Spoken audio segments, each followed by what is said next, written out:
Прывітанне ўсім слухачам і гледачам Еўрарадыё. Мы ў жывым эфіры, блізка да 12 па Мінску. Александр Кнырович у нашай студыі і не адзін, а са сваім сапраўдным сябрам.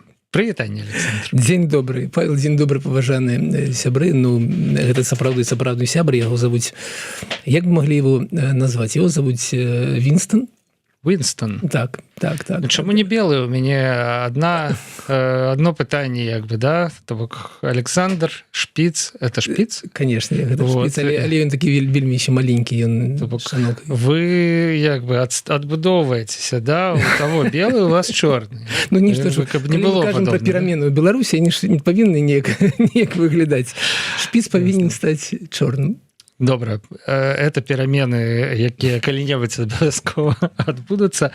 Сябры, ну вось такая вось у нас сёння сітуацыя, такая вось атмасфера, але, канешне, абмяркоўваць будзем вельмі сур'ёзныя тэмы і падзеі у эканоміцы, у палітыцы Беларусі і свету. Жывы эфір, задавайце, калі ласка, ваши пытанні ў чаце трансляцыі. Калі пытанне будзе з донатам, то мы яго агучым 100%, і нават, я думаю, паспрабуем адказаць. Вось, і нагадаю яшчэ, пакуль вы збіраецеся, што у Александра ёсць уласны YouTube-канал, не толькі Шпіц, але і уласны YouTube-канал, які называецца Кнырович. Там выходзіць кожны тыдзень, а часам 2 разы на тыдзень такія ёмістыя, сціслыя відэа пра нейкую з'яву, падзею, таксама звязаную з Беларусю, з нашымі суседзямі. Вось, а тут мы у пятніцу ў студыі Еўрарадыё гэта разгортваем як цукерачку і адказваем, канешне ж, на ваши пытанні. Но сёння, Александр, пачнем не з відэа з вашага канала. Калі вы дазволіце, новы шпіёнскі скандал. Я не пабаюся гэтага слова. Шпіёнскі. Слово скандал я не баюся, это нормально. Вось, скандал у Дэмсілах. Паліталагіня Аліна Харрісова, як выявілася. Слухайце, ну я нават не ведаю, як гэта назваць. Да? Вот давайте паглядзім. Я вот прямо адразу попрошу вас паглядзець, і вас, Александр, таксама, што там адбылося, да? Далей дадзім нейкую ацэнку разам з нашымі гледачамі. Сьогодні, 9 жовтня 2025 року, я, Харрісова Аліна Олександровна, даю добровільну згоду на співпрацю з СБУ України. Для шифрування моїх даних обираю псевдонім Алекса. Ось, каротенькі фрагмент з фільма, які ўчора выйшаў па беларускім тэлебачанні, па нейкім канале. Там было шмат яшчэ всего, але я думаю, што трэба канцэнтравацца не на тым, што прапаганда нам расказвае пра гэты выпадак, а на тым, што пацвердзіла уласна Аліна. Ну, што мы побачылі, яна пагадзілася супрацоўнічаць з СБУ. Цяпер мы ведаем, што, канешне, ніякае гэта было не СБУ, сябры. Гэта былі звычайныя беларускія супрацоўнікі КДБ, так званыя чекісты, ім гэта падабаецца азначэнне. Вось, я ўжо не ведаю, там вадзіла іх Аліна за нос, ці яны вадзілі Аліну за нос з 9 кастрычніка 2025 года. Яна, канешне, кажа, што нічога яна ім як это, сенсітыўнага, да, не зліла ніякіх фактаў, ніякай інфармацыі. Але у вас хочу, вот, Александр, запытацца, вот, як вы ацэніце гэта і як вы ставіцеся да гэтага? Перад тым, як мы, ну, трэба ж абмеркаваць і значэнне гэтай падзеі увогуле для Дэмсілаў, да? Ну, але вось, калі чалавек зразумела, што там у стрэсавай сітуацыі, пад ціскам, але, ну, вот, пагаджаецца. Ну, ведаеце, я бы разабраў гэту сітуацыю на 3 розных часткі. Першая частка. Што сапраўды адбылося? І я паглядзеў кіно. Там, вось мы павінны сябе адказаць на пытанне, так, яна дала згоду на супрацу з СБУ. Гэта асноўнае пытанне, якое трэба абмяркоўваць. Гэта аказаўся КДБ, зразумела. Але ў самім відосе ёсць такая інфармацыя, якая, канешне, робіць з Алінай чалавека, які стучыць з некага закрытага чата да СБУ. Зразумела, яна ёсць. Але тыя рэчы, якія там былі напісаны на гэтых скрынах, сапраўды не з'яўляюцца ніякай сенсітыўнай інфармацыі. Так? Ну, то бок сапраўды... То бок, з пункту гледжання менавіта самой падзеі, вось, ці яна нясе нейкую угрозу каму-небудзь, пагрозу, не несе. То бок мы павінны ацэньваць толькі нейкі маральна-этычныя кампаненты гэтай гісторыі. Ну, бок не другая Мельнікава, не другая Мельнікава, так. Не такі... І нават не Кавалькова, якая была дарослая жанчына, якая пагаджалася супрацоўнічаць з расійскімі алігархамі за грошы. У данном выпадку гэта ўсё ж такі СБУ, не расійскія алігархі. Все ж таки есть некая розніца. Ну, шыльда СБУ.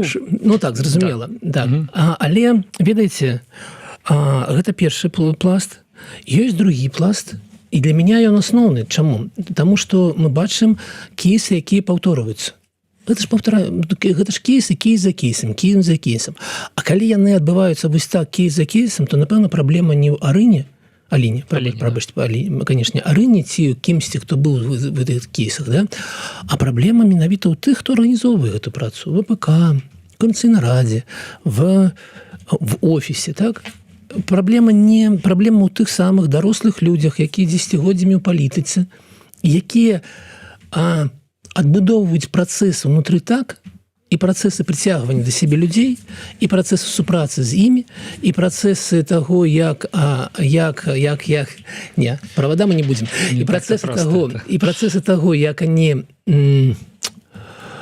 ставяцца да бяспекі, праводзяць трэнінгі, робяць так, каб іх супрацоўнікі працавалі, разумеючы, што і як адбываецца. Так? Гэта другі пласт. Но ёсць трэці пласт, які, вы ведаеце, у гэтым выпадку для мяне самы галоўны. Самы галоўны пласт – это а што ж здарылася з самой Алінай? Чаму яна так сябе павяла? Чаму я гэтым пытаннем задаюся? Таму што так адбылося, што я апошні прыкладна тыдзень зусім іншай нагоды пытаўся зразумець, а што адбываецца ўвогуле з людзьмі вось такім узросце. Я вось, ведаеце, натакнуўся на вельмі дзіўную для сябе рэч. Вось яны выглядаюць як такія ўжо дарослыя людзі, дасведчаныя, якія ўдзельнічаюць у канферэнцыях, якія цягнуць шмат працы і так далей. Але зараз будзе некая крыўда, ці што такое для кагосьці. Але вось гэтая лобная доля мозга, якая адказвае за адэкватнасць, за кантроль, якая адказвае за пераход з стану падлетка, вельмі эмацыйнага чалавека, які можа сёння зрабіць, заўтра как бы забыцца. Чалавека, які можа, ведаеце, как бы рабіць нешта, не думаючы аб тым, як гэта адбіваецца на іншых людзях, і не вельмі себе сам усведамляе, і мы ведаем, наколькі ўвогуле падлеткам цяжка жывецца. Гэта ад. Падлеткавы ад. Дарослым жывецца лягчэй. Так вось вот гэты ўзрост 25-26 гадоў, гэта апошні ўзрост, калі ввогуле фарміруецца псіхіка да канца. І калі, як лічаць тыя, хто з'яўляюцца спецыялістамі, і калі чалавек вось на гэтым узроўні уже становіцца адэкватным. І ведаеце, вось ёсць такое паняцце клуб 27, клуб самазабойства, 27, 26, 27 гадоў, і ён жа звязаны, напэўна, менавіта з гэтым, з тым, што чалавек даводзіць сябе. І таму мне ў гэтым выпадку не так цікава, так, яна павяла сябе дрэнна. Но не так цікава, што менавіта адбылося, як што ж яна адчувала і як ей самой цяжка. Я напісала аб тым, што ей суіцыдальныя мыслі былі і так далей. І як ей, ведаеце, я бы жадаў быць чалавекам, які ў гэты момант мог бы ей дапамагчы. Таму што, ведаеце, размовы на тэму «А што ж ты натварыла?» А што ў цябе было ў галаве? Як ты прыйшла да гэтай цікавай думкі, што можна адказаць на гэта паведамленне СБУ і пачаць з імі супрацоўнічаць? Яны магчымы толькі, ведаеце, у такім становішчы, калі ёсць максімальны давер. Максімальны давер існуе, ведаеце, у лепшым выпадку паміж бацькай і дзецьмі, калі ёсць такі давер. Ён можа быць паміж супругамі, калі ёсць нехта побач, так? Але гэта размова адзін на адзін у зачыненым памяшканні, і гэта не размова, якая можа быць вось такая публічная. Таму мне, як гэта не дзіўна, у мяне пытанне да тых людзей, якія арганізоўваюць бяспеку, на 70%, а на 30% пытанне да Аліны ўвогуле вось што ж з табой адбылося?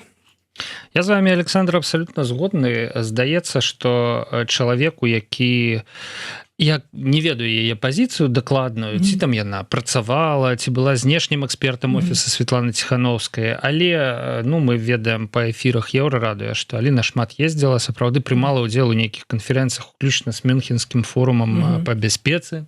Да? Что этому человеку мусили 150 раз прикладно сказать, як поводить себе в ситуации, когда тебе спробуют вербовать.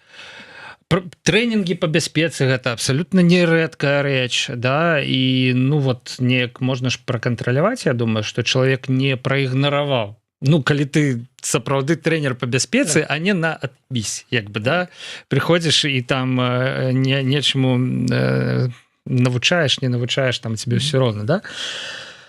Ну, то бок, да, і тое, што такія кейсы паўтараюцца, сведчыць, што чамусьці гэтая праца у, ну, вот яна ў нашых дэмсілах неяк не вельмі эфектыўна. Да, хаця гэта, здаецца, вельмі зразумелая і простая рэч, да? Вось.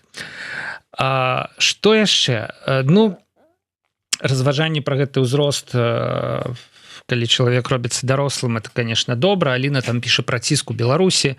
Ну і сапраўды, я думаю, што калі там яна писала, что дае сваякоў у лекарню. Прабачце, давайте я все ж таки отдам. Давайте, я пасалірую зараз, сябры. Александр перадасць у добрыя руки. Только одно я скажу, что это, конечно, не мой асабісты, гэта меня попросили недельку добрые близкие мне люди посидеть, пасачыць за ім там, конечно, пакуль, но мне вельмі спадабаўся. Александр, мяркуючы па тым, як вы вот дапесціце, вот не будзе у вас альтэрнатывы пасля этого тыдня, акрамя як, уласна кажучы, завесці уласнага сабаку.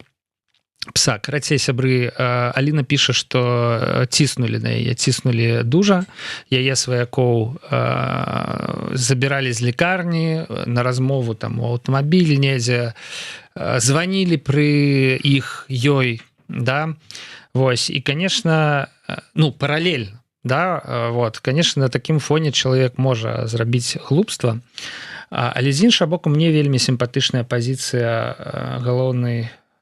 Не, гэта яна не галоўная рэдактарка, дырэктарка, здаецца, наша Нівы Насты Роўды, якая ў Фейсбуку напісала, што зліваць інфармацыю каму б там не было, гэта не акей, калі казаць вельмі мякка. То бок, неважна, якая інфармацыя, бо Аліна сцвярджае, што яна не зліла важнай сенсітыўнай інфармацыі. Неважна, якая спецслужба.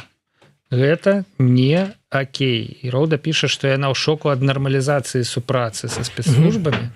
Ну, то бок, калі выйшаў фільм Пратасевіча учора, у прынцыпе, Аліна выйшла са сваімі тлумачэннямі, і шмат хто, ну, падтрымаў яе як бы ў гэтай сітуацыі. Карыснасць інфармацыі, піша Роўда, тут не мае значэння, не адмяняе факта супрацы са спецслужбамі, ці жадання і гатовасці пайсці на такую супрацу. Не ведаеце, пагодзіцеся вы, шаноўныя гледачы, з тым, што вот я зараз працытаваў, але мне здаецца, што это даволі здаровы падыход, як бы у любой сітуацыі, калі фярбуюць, трэба адразу ісці да калег, апублічваць, не маўчаць. Вось мы на Еўрарадыё запыталіся у польскай спецслужбы АБВ, што рабіць, як бы, калі вот вербуе КДБ. І АБВ, конечно, сказала, ну, ідзіце в АБВ. Ну, конечно. Першым. Нават калі вы не хочаце казаць сябрам і публічыць, то нам вы абязаны паведаміць, да, ну, ці калі вы жывеце не ў Польшчы, ідзіце ў спецслужбу той краіны, у якой вы жывеце ў гэты момант, там, якая вас легалізуе і гэтак далей. А калі вы маўчыце і уступаеце ў перамовы, піша Роўда, вы супрацоўнічаеце, давайте называць рэчы сваімі імёнамі. Ці пагодзіцеся вы з такой? Вот ведаць, калі мы сапраўды... І зноў жа, вот з вашым досведам, Александр, жыццёвым, да? Так. Калі мы сапраўды, ведаеце, прыбярэм вось тое, што я казаў да таго, таму што да таго мы как бы казалі пра асабістыя абставіны, пра некую как бы нашу сітуацыю.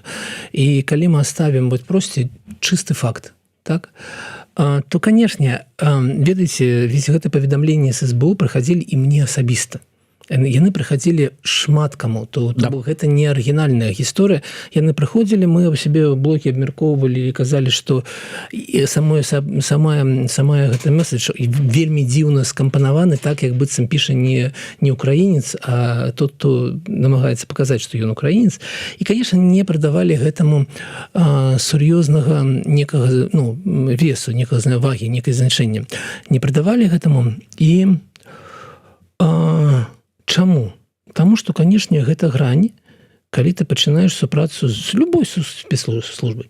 Што гэта было бы мішэй, што гэта было бы ЦРУ, гэта некая вось такая межа. Таму што, опять же, ведаеце, опять я зноў раблю скидку на тое, што яна вельмі маладая, гэта трэба ведаць, што кожны, ведаеце, ты не можаш зрабіць крок, а потом сказаць: «Ай, не, далей я не пайду».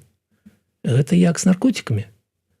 Ты проробіш один крок, на тебя з'яўляецца нейкі кампрамат, і далей ты павінен працаваць далей. І гэта вельмі небяспечна, таму што дна, калі ты сапраўды палез вось такую пастку, дна няма. То бок нельга, ведаеце, так вось: «Ой, я тут трошачкі нешта напишу, а потым забудуся». І зноў, ведаеце, зноў я хочу запытацца, а дзе дарослыя? Таму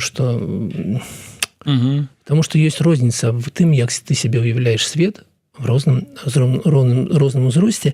І таму, канешне, супраца з любой спецслужбай, любой краіны, нават самай сяброўскай для Польшы или для незалежнай Беларусі. Вот Украіна, да, як бы мы разумеем, на чым баку сімпатыі большасці насельніцтва гэтай планеты. Я б нават так сказаў, да, і калі табе кажуць: дапамажы, як бы, да, мы з Расіяй воюем. Но ты не украінец. Дапамажы, ты не украінец, але ты можаш дапамагчы там наблізіць нашу перамогу. Чым? Да? Распаведам пра беларускія дэмакратычныя сілы? Нам трэба разумець, што там у дэмакратычных сілах Беларусі. Тут я гуляю ролю гіпатэтычнага СБУ. Добрая размова. Запытайцеся афіцыйна. Так официально нам такое не расскажуць, нам бы как-нибудь бы Слухайте, а калі вось меня запытаюць спецслужбы украінскія, скажуць: «Слухай, нам для бяспекі трэба, каб ты распавёў, не ведаю, якое порно ты глядзіш. Для бяспекі, для незалежнасці, для вайны з Расіяй». У меня пытанні з'явіліся тут, да? То бок пытанні мусяць з'явіцца і ў іншых сітуацыях. Канешне. Таму я маю на ўвазе, што гэта, канешне, прынцыпова, і то бок, калі мы адыходзім ад пытанням вось асабіста тое, што адбылося менавіта з Алінай, так, то, канешне, гэта прынцыпова, ці ты даеш згоду на супрацу з любой спецслужбай, нават з АБВ польскай, там, дзе ты знаходзішся, ці не, і гэта інша. І, канешне, найлепшы спосаб пазбегнуць гэтага, гэта распавесці адразу калегам. Каб не толькі ты адзін меў гэту інфармацыю, не толькі ты адзін быў... І зноў мне включаецца эмацыйнасць, ведаеце, каб ты не адзін быў з гэтай бедой, каб ты не адзін сам себе там змагаўся, нешта мысліла там, як, што... Вось. Таму роўда права, мне не падабаецца ўзровень такой, ведаеце, агрэсіі, але гэта інша. Роўда, канешне, у прынцыпе яна права, у самым прынцыпе. Я яшчэ хацеў бы на такі ўзровень падняць нашу размову. Як бы мы все... Ладно, не все, но мы с Александром эмігранты, да, і живем у іншай краіне. І, конечно, досвід у нас ёсць толькі жыцця ў Беларусі з беларускім КДБ, з беларускімі ментамі там, і з гэтым зусім, да. І тэарэтычна, чыста тэарэтычна, польская спецслужба можа намі зацікавіцца, Александр? Конечно. Мы у жывым эфіры сидзім і нешта расказваем людям, да? А что мы рассказываем? А что у нас внутри? За душой. Там, да, за душой. Пытанні бяспекі, здаецца, цалкам такія вытлумачальныя. Я думаю, што ў гэтай сітуацыі гаворка не пра супрацоўніцтва, да? Але калі умоўна тэлефануюць, там кажуць прыйдзіце на размову, да? Куды ты ценішся? То бок я это уже для наших гледачоў все ж таки, да, что не ва ўсіх сітуацыях трэба адразу ад барта як бы адшываць, да, то бок калі ў нармальнай краіне нармальная спецслужба, не ведаю, ці бываюць нармальныя спецслужбы, добрае пытанне, да, ці яны все аднолькавыя, просто одна в Польше, іншая в Беларусі, видите, да? Павел, у меня еще одна третья в Литве. У меня есть досвід знайомства только с одной спецслужбой, и она не добрая. Гэта, разумееце, калі абмяркоўваеш гэта, пачынаюцца такі полутона, вельмі сумнівны, да? Потым ты высвятляешь, что ЦРУ нарабіла косяков. Да, ЦРУ вот... Или там Ми-6. Что как бы и с ими зашквар так само. И до их ставится. Это хотя бы Джеймс Бонд есть. Ой, слушайте, как бы наш фильм «Губас», как бы Джеймс Бонда до последних пары серий... Похоронил бы, поставил бы крыжик такие на этом. Крацей я от того, что все ж таки, думайте головой весь час, да, калі, Аліна, я не разумею, на якім этапе, пакуль што я не разумею, на якім этапе яна зразумела, што яе дураць, і гэта ніякай не СБУ, да, але тэарэтычна вам можа напісаць і спецслужба той краіны, у якой вы жывеце. І гэта, ў прынцыпе, у паўнамоцтвах і ў праве той спецслужбы той краіны, у якой вы жывеце. Калі КДБ, мы разумеем, што КДБ не займаецца дзяржаўнай бяспекай, як гэта прапісана у назве гэтага органа. Да? КДБ забяспечвае бяспеку, прабачце за таўталогію, пэўнай катэгорыі людзей, якія не з'яўляюцца беларускай дзяржавай. Калі б КДБ, на маю думку, займаліся дзяржаўнай бяспекай у Беларусі, яны б гэтых людзей уже даўным-даўно за рашэнні і за злачынствы, якія нарабілі бяспецы Беларусі шкоды агромнай просто, да, і гэта цягнецца, і яны ўжо даўным-даўно пачалі прадпрымаць нейкія меры. Вось, але я дапускаю, што там польская ці літоўская спецслужба все ж таки могуць дбаць пра бяспеку сваёй краіны і задаваць такім чынам нейкія заканамернае пытанне. Я б рэкамендаваў на гэтае пытанне ўсё ж таки адказваць, але ўвесь час думаць галавой. Зразумела, ты жывеш на тэрыторыі іншай краіны. У яе есть афіцыйныя спецслужбы. Калі тебе запытваюць афіцыйныя спецслужбы, то гэта афіцыйны, некий нормальны парадак. Нікуды ты не дзенешся. А вось калі яны тебе прапануюць, а давай ты нам працоўнічаеш, гэта зусім іншае. Ведаеце, Александр, пишуць мне ў каментары, что вы выдали просто квинтэссенцию эйджизма и сексизма. Я готовы. Во все баки. Вам я так и скажу, что кто пишет. Пиша... Кто надо пишет? Эксперт К у пытаннях эйджизма и сексизма. Вот. Давайте об этом поговорим. И про эйджизм, и про сексизм. Ведаеце, то бок вы, я думаю, адмаўляючы Аліне Харрісавай у нейкім праве самастойна прымаць за сябе рашэнне просто таму, што яна маладая і таму, што яна дзяўчына, як бы вы, конечно, под тонкімі давайте трохи об этом сфармулюю гэта мягка. Давайте трохи об этом поразмаўляем. С пункту гледжання эйджизма. Вось есть такая психічная конституция у человека. И она сапраўды такая. Никуда ты от яе не денешься.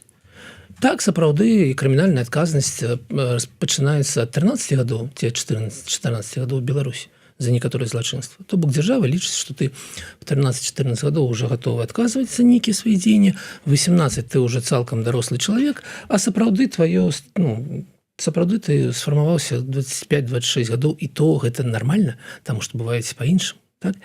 І ад гэтай праўды ты нікуды не дзенешся. І таму, калі вы кажаце пра юрыдычную адказнасць Аліны, то юрыдычная адказнасць Аліны, яна будуецца на законах. І калі ёсць што і прад'явіць, няма розніцы паміж мужчына, жанчына, няма розніцы 18, 25, 37 или 55. Няма никакой, конечно, трэба прад'яўляць. Але калі мы ўсё ж такі бачым у чалавеке чалавека і намагаемся яго зразумець, што ім рухае, што Чаму ён так паступае? Таму што, ведаеце, вельмі лёгка. Вось вчора размаўляў, у нас вельмі таксічная атмасфера, у нас вельмі таксічнае адчуванне нашага грамадства адзін да аднаго. Вельмі. Гэта сапраўдная такая кіслотнае такое балота, што, канешне, у ім небяспечна знаходзіцца. І, канешне, хутчэй, калі ты памылішся, ты атрымаеш пінок пад зад, каб тебе легчэй падалася туды. Чым калі ты памыліўся, ты атрымаеш падтрымку. І калі вы кажаце пра нейкі там іджызм, пра ўсё астатняе, падумайце пра гэта. Чаму так адбываецца? Чаму мы хутчэй гатовы закапаць? А не задаць пытанне, чаму яна так паступае? Што з ёй адбылося? Магчыма, ёй трэба падтрымка, магчыма, яна зараз сидзіць і думаць пра суіцид, а вы как бы падоўжваеце яе гэтыя думкі дабіваць. Падкармліваеце, да. Так, таму я юрыдычна вось так стаўлюся. Фактычна я прапаную глядзець на рэчы з пункту гледжання іджызму, з пункту гледжання нейкіх узростаў, ўсё ж такі даваць сябе, патраціць асабістыя сілы, асабістую душу, каб зразумець таго чалавека, які вам нешта зрабіў. Магчыма, ён зрабіў вам больно. Трэба зразумець, трэба папрацаваць над гэтым. З пункту гледжання мужчына, жанчына, ведаеце, ёсць у мяне такая частка, яна не вельмі выражана, канешне, але ёсць у мяне частка, што... Хорошо подумайте, Александр. Не, слухайте, она такая, что, конечно, можно меня за это бить, но я человек с такой советской эпохи, и я все равно воспринимаю, что на мужчине отказанность больше. Это сексизм, готовы понести отказанность. Вот, и, все-таки скончиваючи, мы же казали не про тое, што большая частка адказнасці ляжыць на мужчыне ці жанчыне, на сталым узросце ці не сталым узросце. Мы казалі аб том, што ёсць людзі, якія кіруюць цалкам гэтай афіцыйнымі беларускімі структурамі. І на них сверху ляжыць большая адказнасць, чым на асабістай лініі. І гэта не звязана ні з іджызмам, ні з сексізмам. Гэта звязана з тым, як павінна быць пабудавана нармальная структура. Да, там, дарэчы, Александр, заправляюць у асноўным якраз дарослыя мужчыны. Конечно, гэта цікава вам удакладнення, як бы пра... Там мужчыны, якія 30 гадоў беларускай палітыкі. Да. Давайте, Павел, давайте шчыра.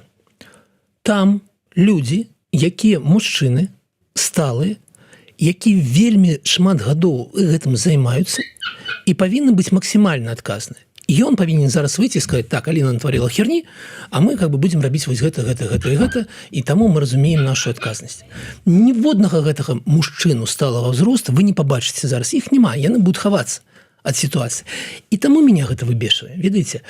І можна меня сколь много разоў абвіняць у сексізме, іджызме і так далей, но я не магу. Я себе уяўляю свет, дзе ёсць людзі з большым досведам, людзі больш адказныя, людзі, у якіх улада, і на іх больш адказнасці, чым на тых, хто знаходзіцца у нейкім сэнсе пад іх кіраўніцтвам. Вось так. Добра, давайте яшчэ пару хвілін пра гэтую сітуацыю і пяройдзем да нашай другой тэмы, таму што другая тэма насамрэч цікава. У Александра ёсць статыстыка, я гэта назваў новы ўзровень жабрацтва беларусаў. Я так разумею, што статыстыка па ўзроўні жыцця нейкая выйшла, да, але цікава ж, што будзе далей. Вот вы добра заўважылі, што хутчэй за ўсё ніякага публічнага разбора палётаў, то бок Аліна так і застанецца з боку дымсілаў крайняй у гэтай сітуацыі, да. Вось ніхто не выйдзе і не скажа, я праводзіў для яе 18 трэнінгаў па бяспецы і чамусьці значыць, гэта я прав непрыгодны, непрыдатны чалавек, які не змог патлумачыць, як сябе паводзіць, хаця вот это была моя задача, да? Вось. Аліна на гэты момант добраахвотна прыпыніла свой удзел у спісе «Еўрапейскі выбар» у Каардынацыйнай радзе і ініцыявала праверкі ў свой бок. Далей у яе фейсбуку таксама было напісана, што яна прыпыніла свой удзел ва ўсіх арганізацыях, у якіх яна цяпер удзельнічае, таму што вось толькі праз гэтыя праверкі яна можа давесці, што насамрэч усё так, як яна тлумачыць, і вярнуць сабе пэўны давер. Як вы лічыце, ці ўдарыць гэтая сітуацыя па дэмсілах, ці вернецца давер да Аліны, ці зможа яна працаваць далей у нейкіх важных ролях, на нейкіх важных пазіцыях? Два розных пытання. Так, мы разумеем, што гэта, ведаеце, калі гэта адбылося, яшчэ не ведаў, што адбылося. Я ў субрэфарматарскім чаце, ёсць такія, задаў пытанне: слухайце, пакуль я не паглядзеў, ацэніце па шкале, дальше выраз мой быў не публічны, Нецэнзурны? Нецэнзурны, па шкале, назовем так, проблемности, по шкале как бы беды, вот назовем так, чтобы быть цензурными, события от 0 до 10, где как бы 10 это Гаюн и Мельникова, а 5 это Ковалькова. Ну, как бы мне прислали, ну, точно выше 5. Но как бы никто не говорил ни про 10, ни про 9, ни про 8, ни про 7. Я бы сказал, что это событие на уровне вот не более чем, мне кажется, что менее чем Ольга Ковалькова, вот ее кейс. И поэтому я бы не стал придавать ему такое большое значение, не стал бы говорить, что он так вот прям вот бьет. Он не бьет, он в очередной раз напоминает о том, что есть проблемы с безопасностью. Алина была политологиней, она не сидела на кассе, и она не, видите, как не вырашала там международных пытаний. Ну, так КДБ зараз стала трохи больш звестак, чым былі, але гэта не нейкія выключныя звесткі, і гэта не нешта такое, што вельмі сенсацыйнае, як з пункту гледжання чорнай кнігі Беларусі ці з пункту гледжання Гаюна. Вось, таму гэта не будзе моцным ударам, гэта будзе проста яшчэ аднім такім, ведаеце, напомнілі, што мы знаходзімся ўсё ж такі не ў мірным стане, што мы знаходзімся на вайне. Ну і не больш за тое. То бок гэта навіна на 2 дня. Якое было другое пытанне у нас? Другое пытанне, ці вернецца давер да Аліны Харысавай? Ну, ведаеце, на гэта пытанне значна больш дакладна адказала бы Настя Касцюгова. І я лічу, што Настя вельмі добрая спецыялістка, вось такая ў публічных камунікацыях. І я лічу, што Аліна зараз можа, калі яна не будзе кідацца, адказваць на кожнае пытанне, на кожны каментар, а калі яна будзе паводзіць сябе зноў скажу, як чалавек нормальна, сталага ўзросту, все ж такі, і гэта будзе выбудана некая стратэгія, то я лічу, што невялікія шансы. Ёсць прызнаць тое, што так яна памылілася, што нешта адбылося з ёй, чаму яна так сябе павяла, але таксама прызнаць, што гэта не было супрацы з КДБ, гэта не было перадача нейкіх сапраўды сакрэтаў, і неяк патлумачыць тое, што адбываецца. Гэта не будзе плюсікам у яе карме, але гэта можа быць невялікім мінусікам. Таму я лічу, што яе значна больш шансаў, чым, напрыклад, у Стрыжака, астацца в... Ну, ведаеце, гэта ввогуле цікава. Знаеце, што цікава мне? Мы разумеем всю маргінальнасць сённяшняй нашай дэмакратычнай вось гэтай тусоўкі. Мы разумеем, што мы знаходзімся на мінусе, і калі мы зараз з Егорам ездзілі па гарадах Польшы, ну, актыўнасць людзей на самым такім замарожаным стане. І вось галасаванне 2000 чалавек за Координацыйную раду – гэта паказнік, так? І все, што ёсць добрага у сённяшніх дэмакратычных структурах, ну, ведаеце, гэта нейкія міжнародныя сустрэчы, магчыма, нейкія вялікія ці не вельмі вялікія грошы. І вось гэты статус. Я вось прадстаўнік па міжнароднай палітыкі Координацыйнай рады. Так, вось ёсць статус. Гэта ўсё вельмі умоўна, але ад гэтага вельмі цяжка адмовіцца. То бок вот чалавеку, нягледзячы на всю вось такую ілюзорнасць гэтай пасады, тым не менш, мы бачылі, як сябе вёў Стрыжак. І он паспрабаваў нават вернуцца з нейкім іншым праектам у ту же рэку. Гэта, канешне, падкармлівае. Ведаеце, мы ведаем секс, грошы і ўлада, так? І вось адчуванне сябе у нейкім статусе, яно так падкармлівае эго, што вельмі цяжка сысці. І нават вось такіх умоўных пасад і невялікіх грошай. Добра, давайте на гэтым кейс з Харрісавай скончым абмяркоўваць просто цяпер, працягнем назіраць. Ну і Александр, 5 хвілін уже засталося. Что там за статистика? Что там за цікавая статистика про ўзровень жыцця беларусаў? На канале Накнарович учора выйшла відос, які мы ўжо абмяркоўвалі, і ён пра тое, чым Арменія карысна для Беларусі, чаму Нікол Пашынян так раздразняе Лукашенко, што гэта просто анты Лукашенко такі, ведаеце. І гэта відэо добра набірае, мне было цікава яго рабіць, але наступнае відэо, якое я зняў, але не ўпэўнены ў яго якасці, таму што мы яго записывалі ў вельмі цяжкім маім такім стане псіхічным. На жаль. Так вось, как бы, я не ведаю, выйдзе оно ці не, я яшчэ не глядзеў матэрыялы, але чаму яно прысвечана? Выйшла новая пытанка ад Белстата беларускіх дамовых гаспадарак з пункту гледжання ўзроўня даходаў, якімі яны распалагаюць. І вось, што мяне вельмі зачапіла, вось, ёсць беларуская зараз сярэдняя зарплата, яна больш за $1000. Ніколі так не было. Марылі аб гэтым да 2015 года, вось адбылося. Так? Але чамусьці народ не ходзіць задаволены. Чамусьці не бачна как бы людзей, які бы казалі: «Во, клас!» Так? Чаму? Таму што людзі прыходзяць да магазина, да крамы і бачаць, якія цэны. І бачаць, што $2410 за квадратны метр в Мінску. Гэта Афіны. Гэта нейкія, ведаеце, такія яшчэ не Рым, але ўжо гарада паўднёвай Італіі. Гэта ўжо нешта, зусім не беларускае. Вось. Але ж, вось $1000 сярэдняга заробка, трохі болей. Але сярэдні беларус, вот такі звычайны беларус, не маеце ніякую $1000. Павел, ведаеце, ён маець на жыццё на месяц 1000 рублёў. Рублёў, сапраўды. Як гэта адбываецца? Калі ты уважліва глядзіш на гэту статыстыку, ты бачыш, што колькі у нас багатых.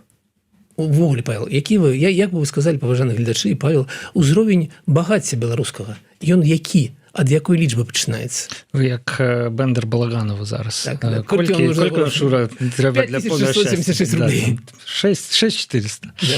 Да, я калі шчыра не ведаю, все запыты-то розныя ў людзей. Я разумею. Багацце, да? Вот коттедж Матюшевского в Дроздах, это вот багацце, як бы, да, а не 3000 рублёў за месяц, $1000, про якую вы кажаце. Вось. Так что я думаю, что 1000 рублёў это просто яшчэ спосаб все ж таки хоць нейкае больш-менш годнае жыццё весці. Глядзіце, у нас ёсць статыстыка по тому, колькі грошай маюць людзі, і толькі 14% беларусаў маюць магчымасць выдаткоўваць 2000 рублёў. То есть вот 600 евро это ўзровень беларускага багацця. 14% маюць больш. Все астатнія маюць менш.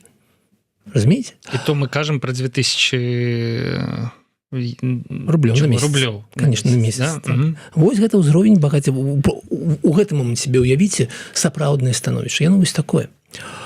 А потым, калі ты глядзіш унутр, ты бачыш, што тебе 3% людзей маюць меней за 500 рублей на месяц. Як яны жывуць, не ведаем, таму што гэта меней за бюджэт мінімальны. Яшчэ 30% ад 500 до 1000, і яшчэ 30% ад 1000 до 1500. То бок, калі ты уважліва гэта палічыш, то ты зразумееш, што сярэдні беларус, вось не ўлічваючы гэтых багатых 14%, ён жыве на 1000 рублёў у месяц. Гэта ўсё, што ў яго ёсць. І вось гэта сапраўдны беларускі ўзровень жыцця, які меня вось гэтых з разлікаў Белстата вельмі ўразіў. А ў той же дзень прыйшла, ведаеце, запыталіся мне каментар, вельмі цікавы адбыўся кейс. Беларуская жалезная дарога, некі яе частка запыталася у кампаніі, якая абяцала, што будзе прывозіць пакістанцаў у Беларусь. И она послала такие лист, запад, нам нужны там такие-то мойщики чего-то, там просто такие специальности, нечто, и мы готовы платить 980 рублей на месяц. Мы, Павел, с вами в этой студии абмяркоўвалі, чаму не прыедуць пакістанцы, потому что они не поедут на 980 рублей на месяц, и сапраўды ім адказ шле гэтая кампанія по подбору персонала. Адказ. Туды лист один, а наадварот 4 листа. 4, лист на 4 сторонках. И она расписывает, кажется, слушайте, по-перше, каб до вас паехалі пакістанцы, они павінны на рукі атрымліваць 1500 рублей штомесяц. Інакш не паедуць. Як бы нават у прынцыпе сумы супастаўныя, але все ж таки беларуская чыгунка не готова, не цягне. Другое, каб яны прыехалі, ім патрэбна заплаціць за авіябілет, ім патрэбна абшчыжыцце, ім патрэбна медычная гэтая страхоўка, і таму з вас яшчэ 3000, ну прыкладна 3000 рублей на чалавека. Таму у прынцыпе 2 заробкі. Так. Месячна. І па-трэцяе, каб яны прыехалі, вы павінны яшчэ нам заплаціць, таму што мы будзем рабіць гэтую працу. Конечно. І калі ўсё палічыць, то на месяц, ну калі палічыць гэтыя выдаткі і пералічыць іх на працу гэтага пакістанца, напрыклад, на працягу года, ну, няхай у нас будзе кантракт на год, і ён потым уедзе, то гэты пакістанец абыдзецца гэтай гэтай чыгункі не ў 980 рублей, а ў 1980 рублей. І на гэтым все скончваецца. А 980 рублей, як мы с вами высветлілі, гэта не той, каб нармальны заробак. Нармальны заробак все ж таки Беларусі зараз болей. Але гэта стандартны заробак для такіх нізкакваліфікаваных вакансіяў. Ведаеце? І таму, калі мы сидзім с вами в гэтай студыі, так, і мы размаўляем з нашымі там сябрамі, ну, напрыклад, праграмістамі, якія засталіся там у Беларусі, нейкіх там яшчэ нейкія ёсць людзі. І мы себе уяўляем той свет, ваш свет, які ў Беларусі, зараз трохі такі, ведаеце, ну, ты себе не можаш уявіць, што сапраўдны чалавек мае там толькі 400 гэта, якія 400, 300 з чымсьці еўра на месяц, і ён за гэты кошт жыве. Вось так. Таму для мяне было адкрыццё, магчыма, яно выйдзе хутка на маім канале. Я яшчэ тут дадаў такую ремарку, даволі часта даводзіцца абмяркоўваць там з іншаземцамі сітуацыю ў Беларусі. І сутыкаешся з тым, што яны кажуць, ну ты ім расказваеш там вот аўтарытарызм, там няма дэмакраты, няма свабоды слова. І яны кажуць, да, все як у нас. Да, і ты ім расказваеш там нізкія заробкі, людзі там не могуць сабе дазволіць. Да, мы тоже так само. Я, конечно, вот стрымліваю сябе вельмі.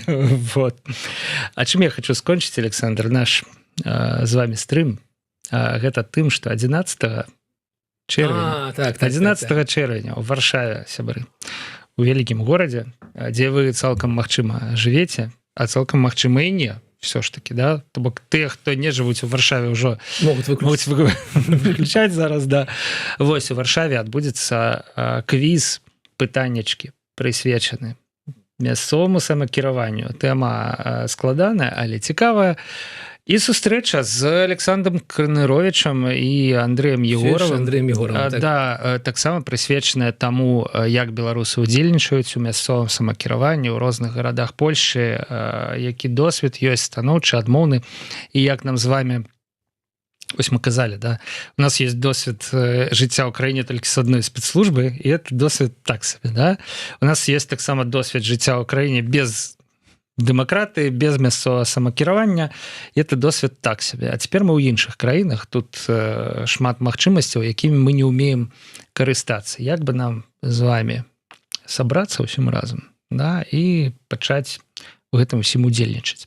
Карацей, я тут праанансаваў, таму што і я там буду з квізам, і Александр там будзе з гэтай размовай, таму я думаю, што мы можам у нашым сумесным стрыме. Спасылка на рэгістрацыю ёсць у апісанні гэтага відэа, трэба зарэгістравацца, там літаральна 3 пытанні, каб мы ведалі, колькі людзей прыйдзе на квіз.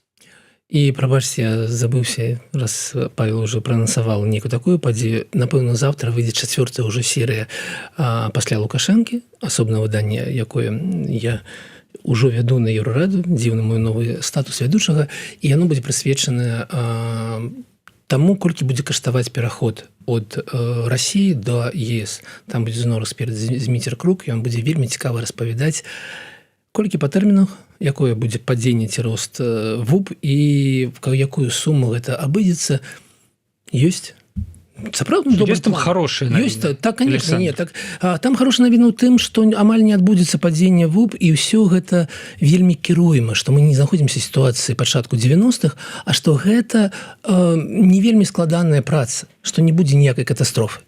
Ну, але глядзіце завтра на Еўрарадыё. Добра, не будзем пераказваць крука. Сапраўды заўтра на Еўрарадыё глядзіце. А на гэтым, Александр, сканчаем сённяшні наш з вами стрым. Дзякуй вялікі, дзякуй, сябры, што глядзелі. Да пабачэння. Да пабачэння.